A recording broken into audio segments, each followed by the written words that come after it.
don't know. Okay. All right. So let me throw this out there because it seems like we're having a little trouble with this one.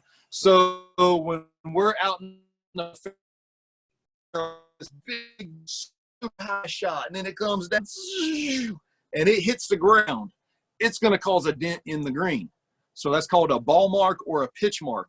And you're allowed to fix those because now there's a huge dent in the green. And would that be fair that you have to putt across a bunch of look like potholes? No, that wouldn't be fair. So you're allowed to fix those on the putting green.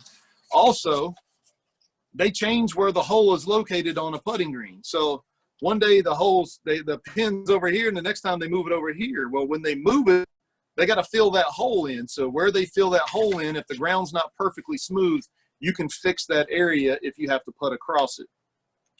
And the last one is if somebody's shoe, they got a shoe and they have spikes on it, and they're walking along and they scuff the ground with those spikes, it's going to mess up the ground. You're allowed to fix spike marks. It used to be that you couldn't fix those, but now you can. And it used to be actually a lot worse way back when I first started playing because they had metal spikes. And somebody drags their feet, and it just creates a whole row of mess that you got to go through, and your ball's going to be bouncing all over the place, and that makes it hard to make a putt. So we want to make sure that we can fix those areas. And if you're out there on the putting green, you've already, you fixed your ball mark, you've hit your putt, look around. If there's other ball marks on the green, go ahead and fix those. You should always fix your ball mark and at least one more. So we're always striving to leave the golf course better than we found it. That's important. Always leave things better than you found it. If you see trash lying on the ground, just because it's not yours, pick it up and throw it in the trash can. That's going to show respect for the golf course. It's really important. That's a big deal. Okay, another one for the putting green. I got a saying for you. Has anybody heard the saying, if you take care of the course will take care of you? True. That's a good saying. That's kind of what Coach B is saying. Yep.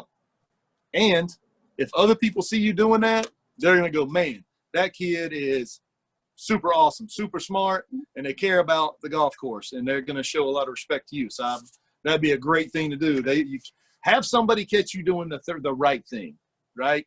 So if you're out there, have somebody, if they look over and see you, you're not doing the wrong thing, you're doing the right thing, and you're making the golf course a better place. That would be super awesome in my book. Now, let's see. Oh, putting green. That's I gotta. I'm trying to think of a good.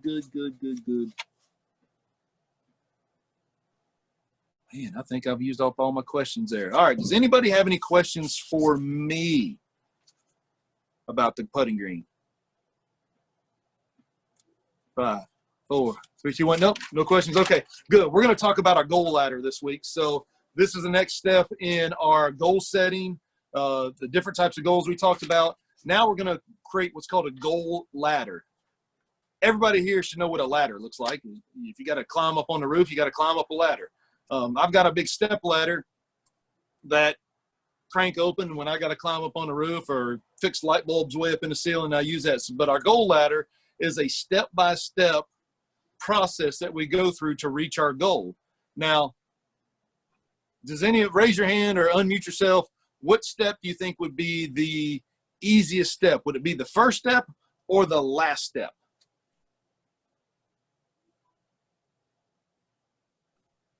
The first step. Sorry, guys, my computer just froze. First step. Who said first step? Lily. All right, good answer. First step is definitely going to be the easiest. And if you think about a ladder, it's got a real wide base and then it gets more narrow up to the top. So once you get to the top, it gets harder to keep your balance. It's a little more wobbly. So the first step on a goal ladder is always going to be the easiest. Now, if you have a goal, there's steps that you have to go through to reach that goal. So if I had a goal that says, because I'm getting older, I'm getting closer to 50, so I'm going to be a senior tour. If the play on the senior tour would be my goal, so I would have to set a goal ladder for myself to reach that. So the first step would be being physically fit. That would be kind of my first step, and I would work on getting healthier. And then I would set a practice routine for getting better and working on my game, the things I have to go through. I would have a diet that I have to kind of stick to make sure that my body's healthy and I'm eating the right things, going to the doctor, doing, making sure I'm super healthy. So let's see. Okay, those 3 things. Now, playing, I got to start playing in tournaments so I can get prepared mentally. I might find a sports psychologist to work with so my brain is super sharp. Played in tournaments, keep practicing, believing in myself, having a positive mental attitude, keeping track of stats. So there's all these steps that I would go through to get there. So when you think about the steps that you take or are going to have to take to reach a goal, when you set your goal, you're like, okay, well, these are the things I need to do so I can actually reach my goal. You can't just sit there and wish to reach that goal. You need to set some steps so you can plot along and start with the easiest one and then have them get a little bit harder. And by the time you get to the end there, you're going to have gone through a lot of stuff and you've gone through all the steps to do. And it's in your yardage book is go through and write down steps of what it's going to take for you to get better at putting, the steps it's going to take for you to get better at chipping, pitching, driving, whatever. There's different aspects on there. Very, very, very important. And if you have your yardage books, you should be through page 77. What happened? Oh, there. Low power on the phone there. Through 77 in your yardage book by now. So go through there, pull out your yardage book when you're just sitting around and just start filling things out. But the goal ladder's really important. Think about how you can use those in your daily life. Think about life goals that you have.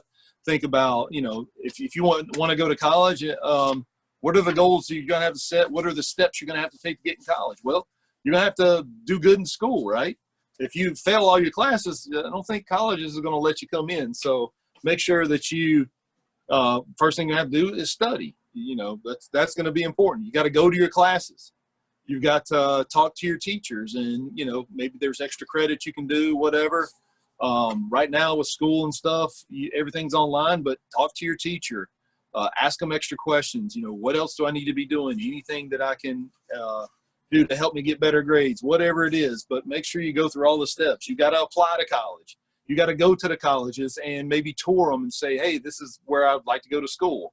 And make sure that college fits your needs and your desires of what you want to do in life. So make sure you have your goal ladders and make sure you plot those out. Figure out your step-by-step process so you're successful, you can reach your goal, and ultimately be successful at whatever it is you want to do. I'm not going to go to senior tour, I promise you that. That's not my thing. So I'm going to stick around and deal with you guys for the next, I don't know, probably 8 to 10 years, and then maybe retire. Who knows? But we'll see. That's all I have for today. Does any of you have any questions?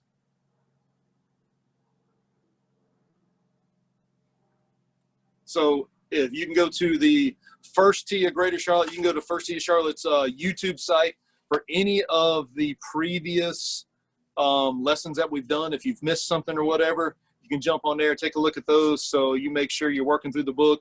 When it comes time for us to get back together, we can take the test, get you moved on to the Eagle level, which is really good. So if nobody has any questions, then we will see every single one of you next Wednesday. Same bat time, same bat channel. I hope you guys have a great weekend, and we'll see you soon.